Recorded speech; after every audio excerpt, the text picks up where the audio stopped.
ছোট পর্দার আলোচিত অভিনেত্রী সামিরা খান মাহি, যিনি টিকটক থেকে নাটক অভিনেত্রী। এরই সাথে ধীরে ধীরে দেশের শোবিজ অঙ্গনেও জায়গা করে নিয়েছেন তিনি। তবে এবার জানা গেল তার আসল রহস্য। অভিনেত্রী সামিরা খান মাহি গত 4 বছর ধরেই সাদাত শাফি নাবিলের সঙ্গে সম্পর্কে জড়িয়েছিলেন, কিন্তু শেষ সম্পর্ক আর টিকেনি। জানা যায় 1 বছরের বন্ধুত্বের পর প্রেমের সম্পর্কে জড়িয়েছিলেন তিনি। এরপর দুজনার পরিচয়ের পর নিয়মিত তাদের কথা হতো, তারপর ভালো লাগা শুরু, এরপর প্রেম। আর 4 বছর সম্পর্কের পর তা বিচ্ছেদের কথা জানালেন এই অভিনেত্রী।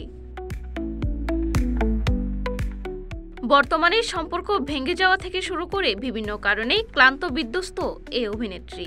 রীতিমতো কান্নাও করছেন মাহি। আবার সেই কান্নার ছবিও সোশ্যাল মিডিয়া ইনস্টাগ্রামে পোস্ট করছেন। বৃহস্পতিবার ইনস্টাগ্রাম হ্যান্ডেলে কয়েকটি ছবি পোস্ট করে গত কয়েকদিনের কষ্টের কথাও জানিয়েছেন মাহি। তিনি লিখেছেন, ট্রোলড হওয়ার কষ্ট, বোনের বিয়ের দায়িত্বের চাপ, আর নিজের সম্পর্কের টানাপড়ন, সব মিলে ভেতরটা একদমই শূন্য শূন্য লাগছে। সত্যি বলতে খুব ক্লান্ত, খুবই এলোমেলো লাগছে নিজেকে। Desk report, citizen news, Chittagong.